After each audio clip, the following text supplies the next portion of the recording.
Yeah, there's got to be some stringent guidelines on that. Thank you. The next candidate will be Matt Zeller. I already have the solution. It's pretty simple. Here's how it works, folks. Currently, the FCC takes our publicly owned airwaves and they lease it out to private corporations like General Electric that owns NBC on our behalf.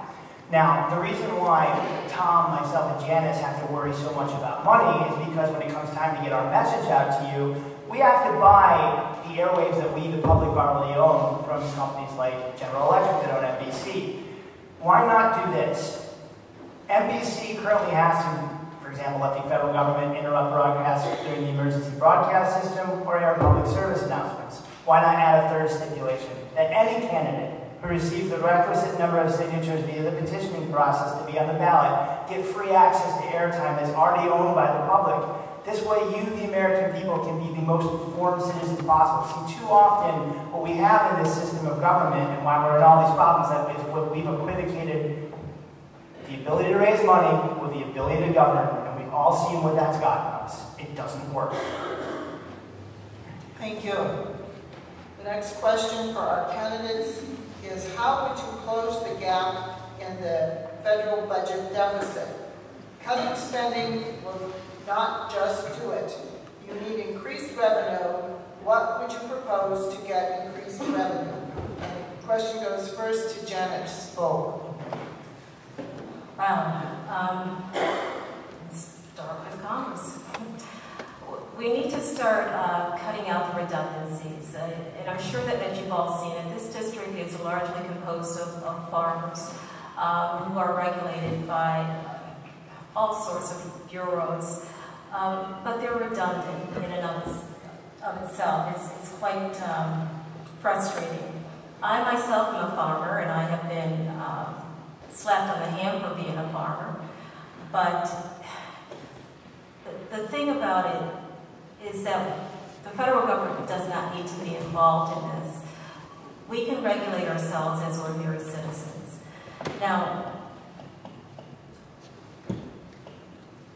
I'm also a pilot. We have redundancies in that situation too with the FAA. We have redundancies all over. If we start cutting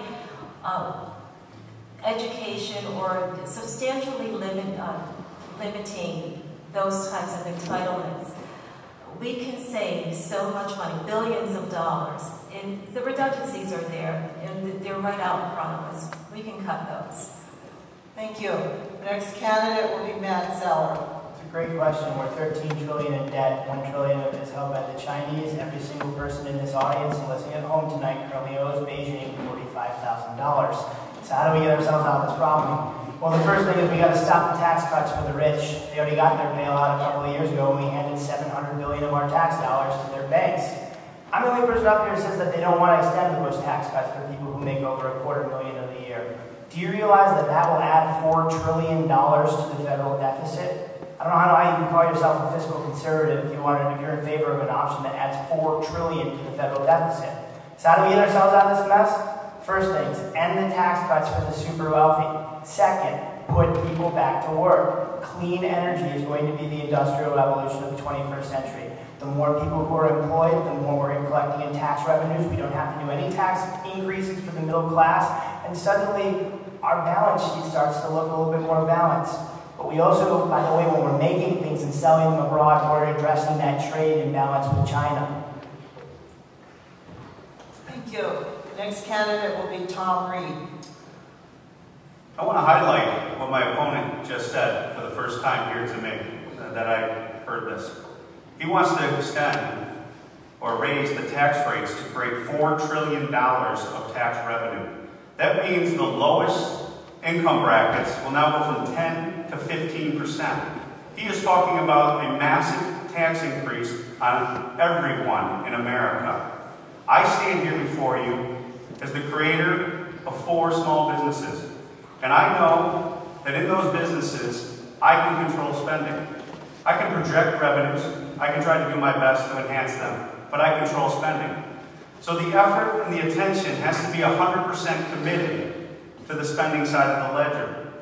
That is why I'm firm in our process to say, cut spending, draw the line in the sand, and and have a policy of 5% each year for the foreseeable future to where we get down to a spending level that's acceptable. Once we stabilize the economy, once we get the uncertainty out of the economy, the revenue will come back, because as the economy grows, revenue comes in. The next question for our candidates is, when should we withdraw troops from Afghanistan? And the question goes first to Tom Reed. The issue in Afghanistan is a very serious issue. And I look at it as the son of a career military officer man who served in Korea in World War II, won a Silver Star, multiple Bronze Stars, and multiple Purple Hearts. And I can hear the stories of my older brothers and sisters where Dad never talked about his military service, but he just did what his duty was. And what he also shared with them is that war is evil. I recognize that. War is bad. People die. And I take that to heart. But in our efforts in Afghanistan, I support the mission there. And that threat is the threat that is represented by Al-Qaeda and the Taliban. And that mission has not been completed. And when the generals in the field tell me that the mission has been completed, then it is time for us to come home. It is not time to be building nations, but rather completing the mission of taking out that direct threat to our security and fighting them there rather than here. Thank you. The next candidate is Janice Volk. Bring our boys home right now. Bring our girls home. We have threats right here in our own country. Our backyards need to be watched just as prevalently as we're sending troops overseas. 19 years of this, and the vision and the mission hasn't been realized yet. I have a son-in-law that has been there 4 times. He's back now. He came back 3 weeks ago. I've been watching his 4 children in Cuba. I cannot see where we're going to realize much of anything. They're going to do what they want to do. The Taliban do kill their own. Anybody that is sympathizing with Americans, they will kill. There is absolutely no way that we can instill in these people a pride that they need to do to garner trust in their own ability to govern themselves. Bring our boys and girls home. The next candidate will be Matt Zeller.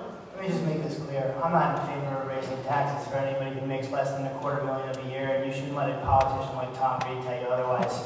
I am the only person sitting up there who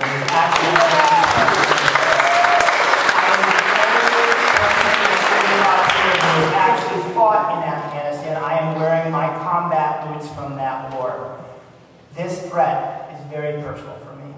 When I think about withdrawal, I don't just think about the fact that we need to bring my cousin who's currently sitting in Helmand on a Marine base home. I think about the 18 million Afghans who aren't fighting against us, who are going to be part of what could potentially be a genocide.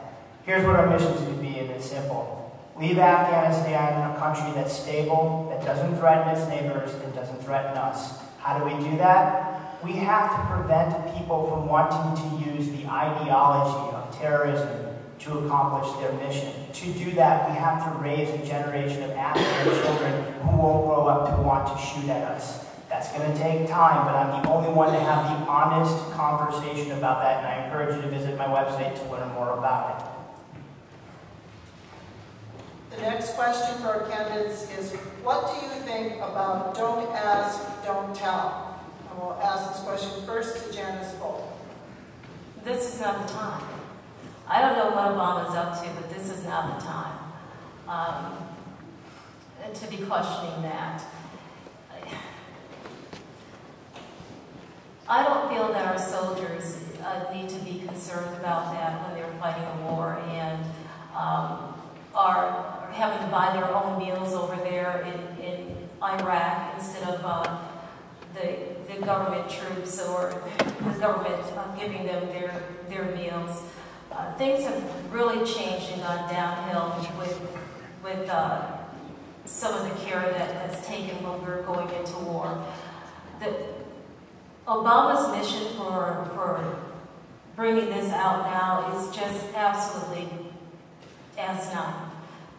There's no reason for this to come up now. Let's revisit it when we have people in office that have the integrity to talk about this. Thank you. Next candidate, Matt Zeller. We're fighting two wars. We need every able-bodied person who wants to be there to be able to fight on our behalf. I'm the only one who's up here who's ever served. I've been serving for the past 9 years. I've seen my friends be kicked out of the military because of who they are, not their capability. See, that's the only thing that matters to a soldier in war. Can you do your job, and are you willing to pull the trigger when necessary? Now, I've seen my unit's operational readiness and morale be profoundly affected by the loss of somebody's vital skill set, but I have never once seen their identity affect that in any way, shape, or form. This is the time to do it, and we have a good example of something in our recent history. President Harry Truman. He felt every able-bodied person should be able to fight on behalf of our country based not on their race, but on their character. The same should be based on our identity, and I applaud the fact that the federal government, in terms of a federal judge, issued an injunction today to stop this practice, and I call for its immediate repeal because we need every single person there on the front lines for us. And